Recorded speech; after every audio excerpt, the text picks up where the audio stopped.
Okay fine. तो basically आज हम लोग पढ़ने वाले जावा के टोकन्स के बारे में आज हम लोग पढ़ने वाले हैं। टोकन्स वही बोला गया कि हर एक छोटा individual part of a program is known as a token. ठीक है ना। जैसे हमने सी प्लस प्लस में टोकन पढ़ा था, सेम टोकन्स जावा में भी होते हैं। ठीक है। ये line by line compiler in tokens को समझता है। टोकन्स के कितने टाइप्स होते हैं सर? कीवर्ड है, identifier, literal, operator, separator, comments. ठीक है। 6 तरह के टोकन्स होते हैं जावा में। ठीक है, क्लियर। सबसे पहले हम लोग कीवर्ड पढ़ लेंगे। कीवर्ड्स क्या होता है सर? जितने भी प्री डिफाइंड वर्ड्स होते हैं, ऐसे वर्ड्स जो जावा ने पहले से प्री डिफाइन करके रखे हैं, प्री रिजर्व करके रखे हैं, उन वर्ड्स को आप दोबारा यूज़ नहीं कर सकते। उनको हमने क्या बोला कि आप कीवर्ड्स बोल दिया। क्लियर। कीवर्ड्स। ठीक है। जहाँ 50 है उससे ज़्यादा कीवर्ड्स भी है। ऐसा बात नहीं कि यही सारे हैं, वो बहुत सारे कीवर्ड्स हैं। ठीक है। यहाँ आइडेंटिफाई करवाए गए हैं 50, यहाँ कहीं लिखा नहीं गया है कि 50 से ज़्यादा नहीं होते। नेक्स्ट है आइडेंटिफायर। आइडेंटिफायर जिस किसी भी वेरिएबल का, किसी भी चीज़ का नाम जो आपने खुद रखा हो जावा में, ठीक है, वो सारे के सारे मेनली क्या बन गए? आइडेंटिफायर्स। क्लियर। वो सारे के सारे मेनली बन गए आइडेंटिफायर्स। जावा में जो भी चीज़ मैंने अपने वेरिएबल्स, समझ लो कि सोचो कि वेरिएबल्स बनाने के लिए या फिर किसी भी और चीज़ का नाम रखने के लिए, अगर हमने जावा पे किसी का भी नाम हमने बनाया जावा जावा में, सपोज दैट किसी फंक्शन का नाम रखा या क्लास का नाम रखा, तो जो भी नाम रखा वो सारे के सारे मेनली क्या बन गए? Identifiers. Is that clear? Yes sir. ठीक है ना। आइडेंटिफायर्स बनने मेनली। ठीक है। अब नेक्स्ट जो हमारा पार्ट है यहाँ पर, वो है हमारा आइडेंटिफायर्स में कि क्या क्या रूल है सर। आइडेंटिफायर्स बनाने के कुछ 5 रूल्स हैं, उनको ध्यान से समझ लेते हैं सर। आइडेंटिफायर्स जो होते हैं, ठीक है ना, उनको बनाने के लिए क्या क्या कौन कौन सा चीज़ यूज़ कर सकते हैं सर? आइडेंटिफायर्स को बनाने के लिए आप basically capital A to Z use कर सकते हो, small A to Z use कर सकते हो, 0 to 9 नंबर यूज़ कर सकते हो। उसके अलावा आप क्या यूज़ कर सकते हो? उसके अलावा आप अंडरस्कोर यूज़ कर सकते हो और अंडरस्कोर। डॉलर साइन यूज़ कर सकते हैं। क्लियर। ठीक है। Yes sir. तो डॉलर साइन भी यूज़ किया जा सकता है, सिर्फ ये नहीं। अच्छा, वेरिएबल शुरू कहाँ से होगा सर? कभी नंबर से शुरू नहीं होगा। मतलब सर डॉलर से शुरू किया जा सकता है, हाँ किया जा सकता है सर। अंडरस्कोर से शुरू किया जा सकता है, हाँ सर किया जा सकता है। अल्फ़ाबेट से शुरू किया जा सकता है, हाँ सर किया जा सकता है। ठीक है।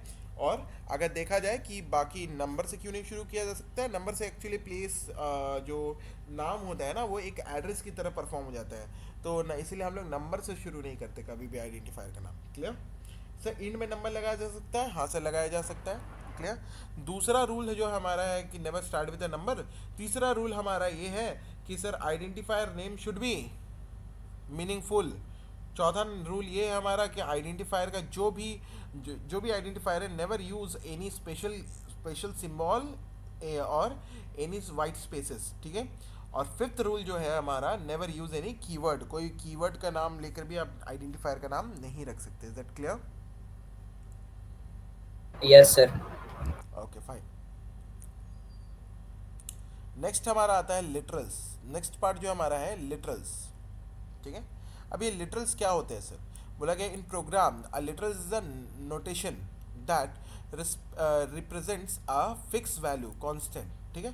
कांस्टेंट वैल्यू को हम लोग लिटरल्स बोलते हैं। In the source code it can be a categorize as an integer literal, string literals, boolean literals, मतलब कुछ कांस्टेंट वैल्यू। ठीक है। कोई कांस्टेंट वैल्यू किसी भी अलग अलग कोई भी डेटा टाइप का, this are known as a literals. Clear. सबसे पहले हो गया इंटीजर लिटरल, फिर हो गया float literal, character literal, string literal, boolean literal. अब जैसे इंटीजर लिटरल, इसमें कोई भी वैल्यू ले लो, 23, 1, 2, 5, 7 कुछ भी ले लो। अगर सर वो उसमें पॉइंट नहीं लगा हुआ है तो वो एक इंटीजर लिटरल है, इंटीजर कांस्टेंट है। ठीक है ना। वो कॉन्स्टेंटली उसमें कोई भी नंबर जीरो से लेकर पॉजिटिव इन्फिनिटी तक और जीरो से लेकर नेगेटिव इन्फिनिटी तक आप कोई भी नंबर लोगे तो मैं उसे इंटीजर बोल सकता हूँ। ठीक है। ठीक है। उसमें अगर पॉइंट लग गया तो वो फ्लोट यस या सर। डबल बन जाएगा हमारे लिए, फ्लोट या डबल लिटरल बन जाएगा। सर ट्रू फॉल्स जैसा वैल्यू हुआ तो उसे हम लोग बुलियन लिटरल बोल सकते हैं। सर कैरेक्टर के हो गया, 7 हो गया, @ हो गया, ये सारे अगर सिंगल कोट्स में लिखे हुए हैं उनको हम लोग कैरेक्टर्स बोलते हैं। वो कैर टाइप के डेटा टाइप में आ गए या फिर कैरेक्टर लिटरल बन गए। ठीक है। सर किसी चीज़ को डबल कोट्स में लिख देंगे तो वो स्ट्रिंग बन जाएगा हमारे लिए, तो वो स्ट्रिंग लिटरल्स हो गया हमारे लिए। और एनी रेफरेंस टाइप को हम लोग नल लिटरल पढ़ते हैं। ठीक है। क्योंकि उसका खुद का कोई कांस्टेंट नहीं होता, वो किसी और से नहीं मिलके बना होता। हुआ है, तो इसीलिए उसे नॉन लिटरल बोलेंगे। ठीक है। Yes sir. ऑपरेटर्स को हम लोग बाद में पढ़ेंगे, आज हम लोग नेक्स्ट आगे बढ़ते हैं। ठीक है। नेक्स्ट हमारा पार्ट है सेपरेटर्स, या फिर इसे पंचुएटर्स भी बोलते हैं। क्या बोलते हैं? पंचुएटर्स। ठीक है। अब पंचुएटर्स, यस सेपरेटर्स सर। क्या कहता है? बेसिकली ये दो से तीन चीज़ों को अलग अलग सेपरेट करने के लिए यूज़ आता है। जैसे ब्रैकेट्स हो गए, स्क्वायर ब्रैकेट्स, ठीक है, एरे में यूज़ आते हैं। पैरेंथेसिस आते हैं, फंक्शन फंक्शन पैरामीटर्स बोलते हैं। कर्ली ब्रैकेट्स होते हैं। सर हमारा कोई भी कोड का ब्लॉक बनता है, कोड ब्लॉक, उसमें कर्ली ब्रैकेट्स यूज़ होता है। कॉमा, दो अलग अलग वैल्यूज़ को सेपरेट करने के लिए कॉमा हम लोग यूज़ करते हैं। Sir assignment operator equals to, sir ये बता दें कि कहाँ कौन सा वैल्यू किस वेरिएबल में है, कौन सा वैल्यू किस कंटेनर में जाने वाला है। तो with the help of this we can easily identify. Clear. Next semicolon. Semicolon किसी भी लाइन को टर्मिनेट करने के लिए यूज होता है। क्लियर। ठीक है ना। Yes sir. सर जावा में भी हम लोग लास्ट में ये लिखते हैं सेमीकॉलन सेमीकोलन। लगाते हैं, हाँ। Yes sir. नेक्स्ट हमारा है पीरियड, मतलब इसको हम लोग बोलते हैं डॉट ऑपरेटर। ठीक है ना। या फिर हम लोग इसको डॉट सेपरेटर भी बोलते हैं। ठीक है। डॉट सेपरेटर बेसिकली क्या करता है? सर कोई वेरिएबल या रेफरेंस के बीच में जो कनेक्टिविटी बनाता है, वो ये सेपरेटर बना के देता है। ठीक है। Yes sir. हाँ। कोई डाउट? No sir. चलो आगे बढ़ सकते हैं। Yes sir. हम्म।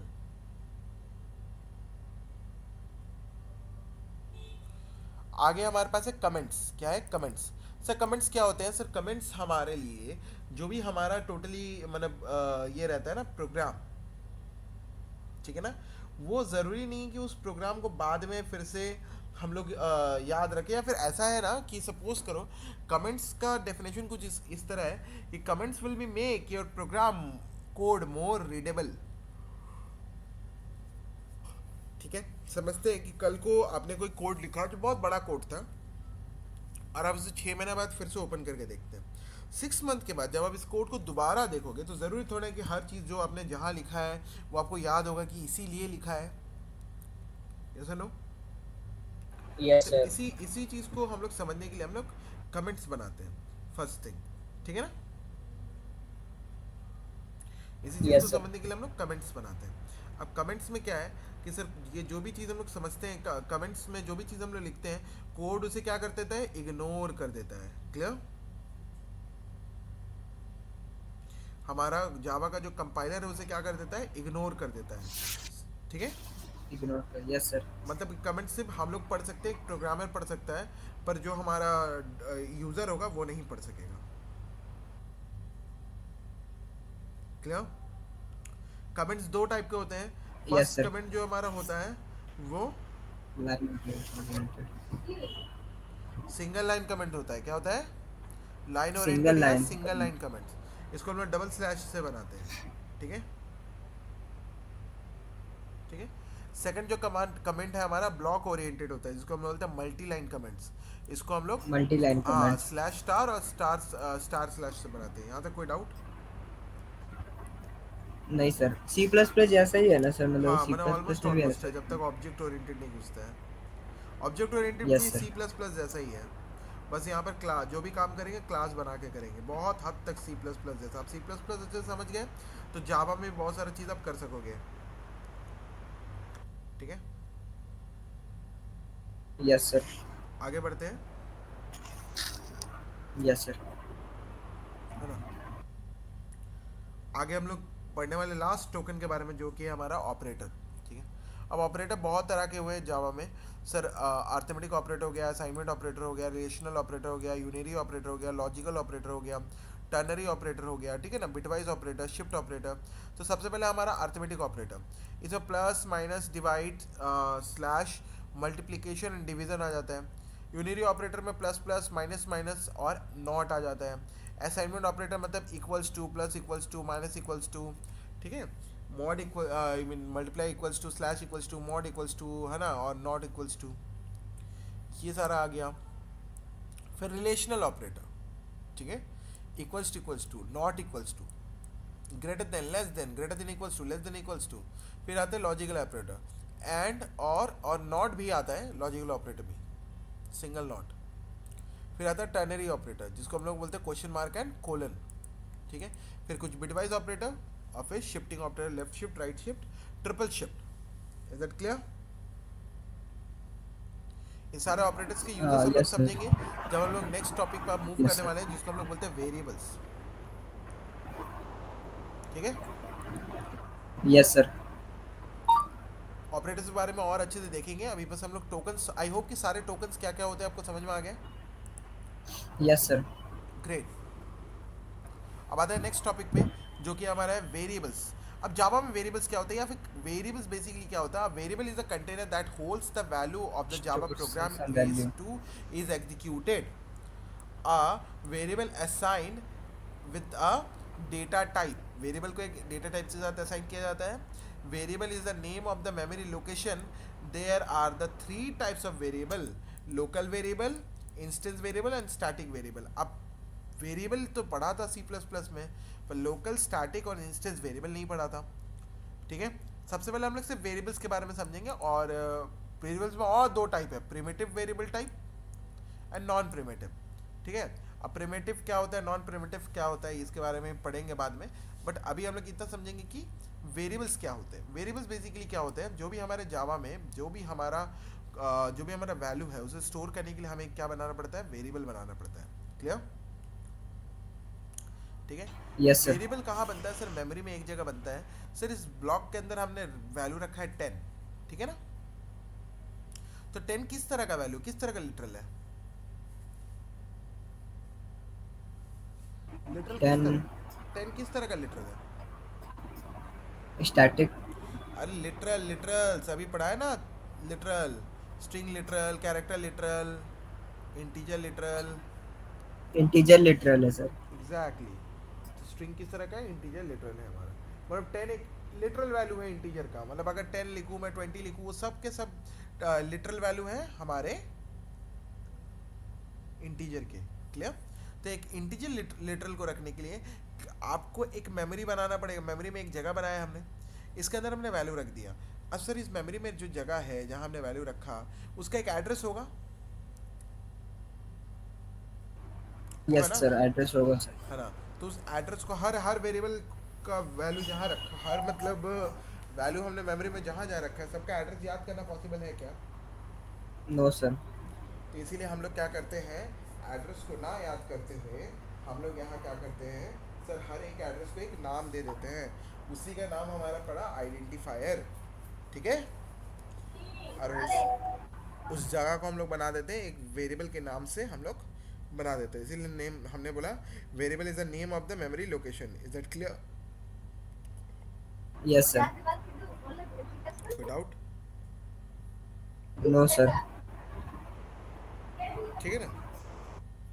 Yes sir. चलो, आई होप कि एकदम क्लियर हो गया होगा, है ना। हाँ सर। अब वेरिएबल सर, किसी किसी भी तरह का वेरिएबल जो हम लोग बनाते हैं उसको कैसे बना सकते हैं? सिंटेक्स क्या है वेरिएबल बनाने का? बहुत सिंपल सा सिंटेक्स है, एक डेटा टाइप, एक वेरिएबल का नाम, ठीक है, इक्वल्स टू कोई वैल्यू रख दो, ठीक है ना। Yes sir. इसमें तो कोई डाउट नहीं है। No sir. एग्जैक्टली। अब सुनो मेरे बात ध्यान से।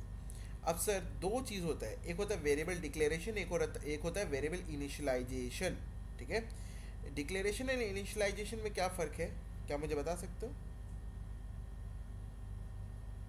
सर वेरिएबल डिक्लेरेशन मतलब पहले हम लोग को मतलब सिस्टम को बताते हैं कि ये हमारा ये वेरिएबल है, और इनिशियलाइजेशन में हम लोग उसको मतलब उसमें वैल्यू पुट करते हैं। जैसे कोई हम लोग वेरिएबल बनाते हैं लाइक जैसे इंटीजर टाइप का डेटा टाइप बनाते हैं, उसमें जैसे यहाँ पे डेटा दिया हुआ है तो डेटा टाइप का वेरिएबल बना है, उसको इनिशियलाइजेशन बोलते हैं। अब उसमें 50 हम लोग पुट कर देंगे तो वो हमारा हो जाएगा सर, बाद में जो प्रोसेस होता है वो। मतलब देखो, अभी दो तरह के बोले ना मैंने, दो तरह की चीज़ें होती हैं। पहला तो हमारा है डेटा वेरिएबल डिक्लेरेशन। जब भी किसी वेरिएबल को बनाते हैं, जैसे मैंने लिखा इंट डेटा और सेमीकोलन लगा दिया, तो इस तरह के लाइन को हम लोग बोलेंगे वेरिएबल डिक्लेरेशन। हमने वेरिएबल डिक्लेयर कर दिया, डिक्लेयर कर दिया कि ऐसा कोई नाम का कोई चीज़ है, कोई वेरिएबल है, ठीक है ना।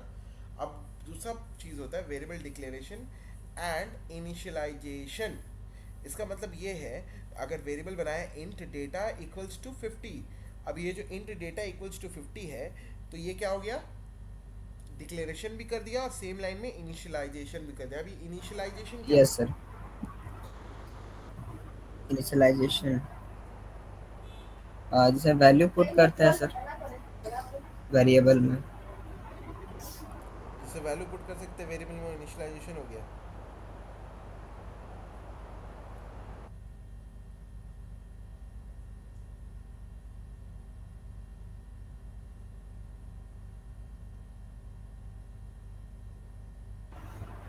नो आइडिया ठीक सर। से सोच के बोलो सर। किसी भी वेरिएबल का इनिशियलाइजेशन का मतलब ये है, किसी भी वेरिएबल का सबसे पहला वैल्यू, उसको बोलते हैं इनिशियल वैल्यू, ठीक है। और उसी प्रोसेस को बोला इनिशियलाइजेशन। Is that clear? मतलब जैसे हम लोग इंट डेटा में अगर 50 लिख रहे हैं, वो तो मेरा इनिशियल हो गया ना, हाँ, तो डेटा का इनिशियलाइजेशन। इनिशियल वैल्यू, इनिशियल ये क्या हो गया? इनिशियल वैल्यू 50 हो गया, फिर बाद में अगर हम लोग उसको 100 कर देंगे तो फिर। हाँ, तो इनिशियल वैल्यू नहीं रह रहा। हाँ, मतलब इनिशियल वैल्यू हम लोग को 50 रहेगा ना। हम्म। ठीक है सर। समझ में आया? Yes sir. I hope it is clear. Yes sir, clear sir. अब वेरिएबल ना अलग अलग टाइप के भी हुए, लोकल हुए, इंस्टेंस हुए और स्टैटिक हुए। अभी लोकल, इंस्टेंस, स्टैटिक क्या है? बेसिकली अलग अलग ब्लॉक में जब वेरिएबल बने ना, तो वो अलग अलग नाम पड़े। जब अगर मैं किसी मेन के अंदर, मैं अगर मेन के अंदर वेरिएबल बनाता हूँ ना, तो उसे मैं बोलता हूँ इंस्टेंस वेरिएबल। क्या बोलता हूँ? Instance variable. एग्जैक्टली। अगर वही वेरिएबल मैं किसी मेथड के अंदर बना देता हूँ, तो उसे मैं बोलता हूँ लोकल वेरिएबल, ठीक है। फिलहाल तो मैं इसे भी लोकली वेरिएबल के अंदर काउंट करूंगा, तो उसे लोकल वेरिएबल बोलते हैं। और अगर कोई भी वेरिएबल मेरे ना मेन के अंदर बने, ना ही कोई मेथड के अंदर बने, अगर से वो वेरिएबल क्लास के अंदर डायरेक्टली बना हुआ है, तो उसे हम लोग बोलते हैं स्टैटिक वेरिएबल। उसके अंदर स्टैटिक लगाना ज़रूरी है। क्लियर? और ये भी मेन के अंदर भी जो वेरिएबल है ना, उसको भी अगर मैं ये इस वेरिएबल के नीचे या ऊपर बनाता ना, तो वो तब भी इंस्टेंस वेरिएबल कहलाता, बस अगर मैं स्टैटिक नहीं लगाता तो। Is that clear? Yes sir. ठीक है। अभी क्या मतलब है static variable, local variable, instance variable, ये सब का क्या मतलब है, इसके बारे में समझेंगे बाद में, जब ऑब्जेक्ट ओरिएंटेड पढ़ रहे होंगे। अब अगर मैं इस पूरे इक्वेशन को देखूँ, तो सी क्या प्रिंट करेगा, मुझे बता सकते हो? सी से 20 प्रिंट करेगा। कितना प्रिंट करेगा?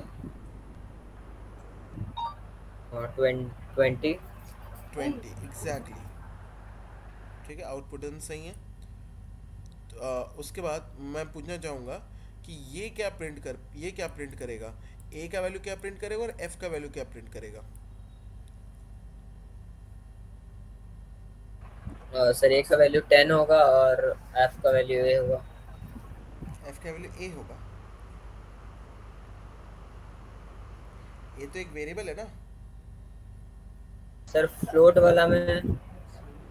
वाला में सर रॉन्ग दिखा देगा, क्योंकि वहाँ पे पॉइंट वाला लगता है ना, डेसिमल वाला होता है। रॉन्ग दिखा देगा या कन्वर्ट शायद। कर देगा? ठीक से सोचो। ऐसा नहीं हो सकता कि फ्लोट में अगर एक ए का वैल्यू रखेंगे, तो ये 10 की जगह 10.0 हो जाएगा।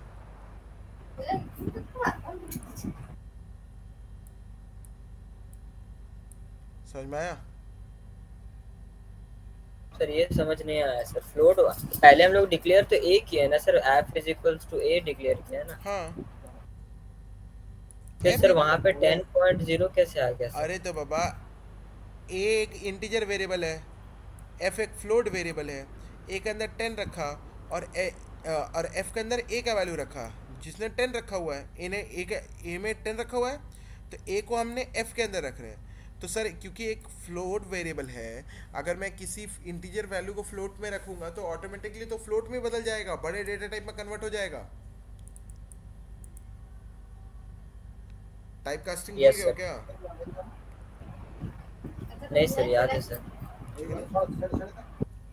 तो इसीलिए 10.0 आ जाएगा ये। मतलब ये जो ए का वैल्यू है 10, वो किस में चेंज हो गया, फ्लोट में। ठीक है। अब आता है नैरो टाइप कास्टिंग। अब जैसे कोई भी वेरिएबल है हमारे पास, जैसे एक float F equals to 10.5 F, ये एफ इंडिकेट करता है कि ये एक फ्लोटिंग फ्लोटिंग वैल्यू है। क्लियर? अगर ये एफ नहीं लिखते तो क्या होता है ना, ये ऑटोमेटिकली एक डबल वैल्यू बन जाता है। किस तरह का वैल्यू बन जाता है, डबल। ठीक है। मैंने अगर कोई भी पॉइंट वाला वैल्यू है, ऑटोमेटिकली वो डबल में ही रहता है, फ्लोट में नहीं रहता है। क्लियर? Yes sir. अभी देखो, एक वेरिएबल बना रहे हैं, उसको इंट कर रहे हैं। अच्छा, अभी टाइप कास्टिंग तो आपको नहीं पढ़ाएंगे आज, ज़्यादा नहीं उसके ऊपर डिस्कस करेंगे।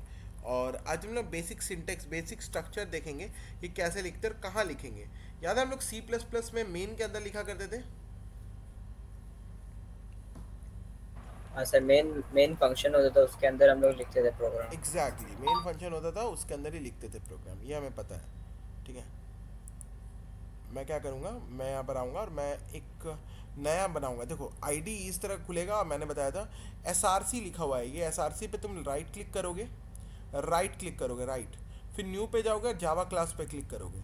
ठीक है। फिर अपना क्लास बना लोगे। मैं अपना क्लास बना लो प्रो वन, और मैं इंटर कर दूंगा।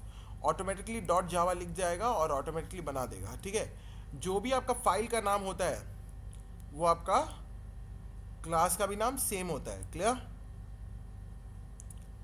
फाइल का नाम यस सेम सर। होगा, क्लास का नाम भी सेम होगा, ये याद रखिएगा। ठीक है। मैं लिखूंगा MAIN मेन। ठीक है। यहाँ डायरेक्टली हम लोग क्या लिखते थे, यहाँ जो भी चीज़ बनाते हैं क्लास के अंदर ही बनाते हैं। क्या बनाते हैं, क्लास के अंदर ही बनाते हैं। मेन भी क्लास के अंदर ही बनाते हैं। हम लोग वहाँ कैसे लिखते थे, इंट मेन। ठीक है ना? और इस तरह से बनाते थे, याद है? Yes sir. रिटर्न जीरो लगाते थे, है ना? तो इस तरह से हम लोग इंट मेन बनाते हैं, पर यहाँ ऐसे नहीं बनाएंगे। हम लोग मेन को कभी भी यहाँ इंटीजर नहीं बनाते। हम लोग मेन को हमेशा क्या बनाते हैं, वॉइड। वॉइड क्या बनाते हैं, वॉइड। ठीक है। और वॉइड से पहले दो चीज़ और लगाते, लगता है public, PUBLIC, public static.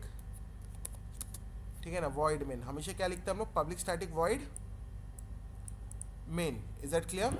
Main. Yes sir. ठीक है। जावा में दो क्या लिखते हैं सर, बेसिकली हम लोग पहले क्लास बना लेते हैं, जो कि अब प्रो वन, जब आप एक हमारा फाइल बना रहे हैं pro1.java हमने लिखा है, क्लास का नाम भी सेम होगा। बस इतना चीज़ आप याद रखिएगा, फाइल का नेम और क्लास का नेम सेम होता है। सर अगर फाइल का नेम और क्लास का नेम अलग अलग चाहिए तो क्या करेंगे? सर अलग अलग चाहिए, इन केस में मैं फाइल को क्या करूँगा, क्लास को मैं पब्लिक नहीं बनाऊँगा, नॉन पब्लिक क्लास बनाऊँगा। अब मैं इसका, अगर मैं इसका वैल्यू pro10 कर देता हूँ तो कोई प्रॉब्लम नहीं है। क्लियर? पर वही मैं अगर यहाँ PUBLIC लिख देता हूँ पब्लिक, और ये लाइन एरर दे देगा, एरर दे रहा है, दे रहा है, गलती दे रहा है। रेड लाइन दिख रहा है आपको नीचे? Yes sir. ये रेड लाइन कैसे आया सर?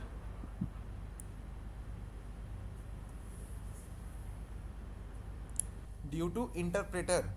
क्यों आया रेड लाइन?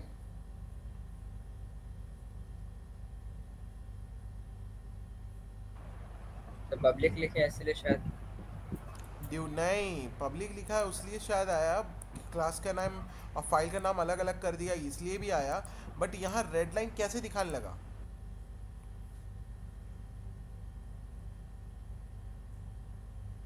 ठीक है। मैं इसको समझाता हूँ। बेसिकली यहाँ रेड लाइन दिखाने लगा ड्यू टू, प्रो 10 लिखे हैं सर, प्रो वहाँ पे 1 है ना। नहीं, due to interpreter, due to interpreter. Interpreter ने पकड़ लिया कि इस लाइन में एरर है। ठीक है। इंटरप्रेटर का काम क्या है सर, चेक करना किसी भी प्रोग्राम फाइल में लाइन बाय लाइन चेक करना। क्लियर? अगर मैं स्टैटिक के एस को कैपिटल कर देता हूँ, क्योंकि जावा एक प्रो, एक क्या बोलते हैं,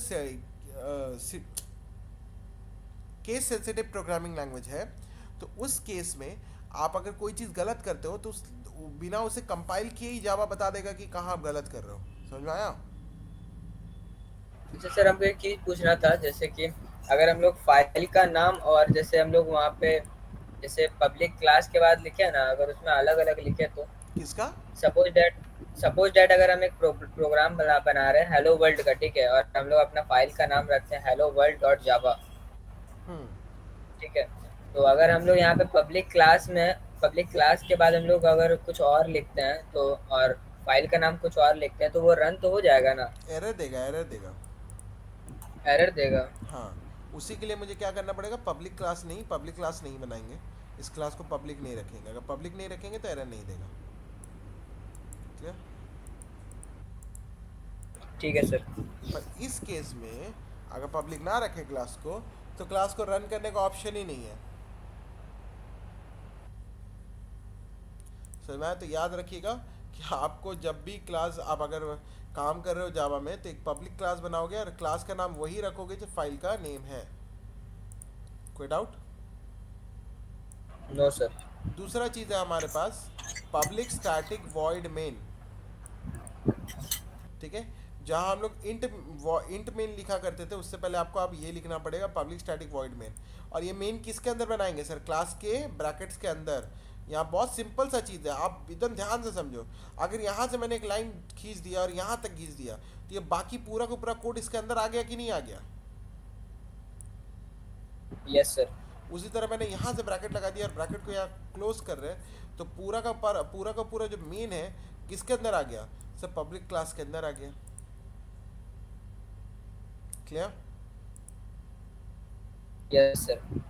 यहाँ एक और चीज़ है, जैसे हम लोग सी प्लस प्लस में सी आउट लिखते थे, क्या लिखते थे? सी आउट।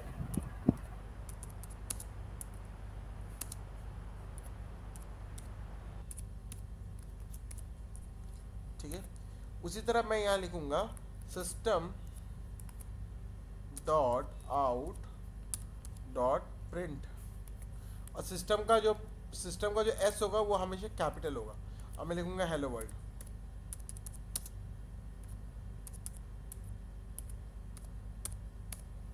समझ में आया? Yes sir.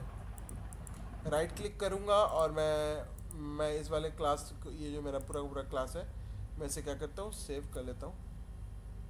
ठीक है, और ये पूरा का पूरा जो पार्ट है हमारा अब आराम से काम कर जाएगा।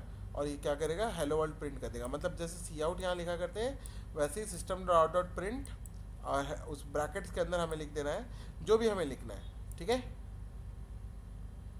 Yes sir. कोई डाउट? No sir. ठीक है, आई होप कि इतना दूर तक क्लियर हुआ होगा।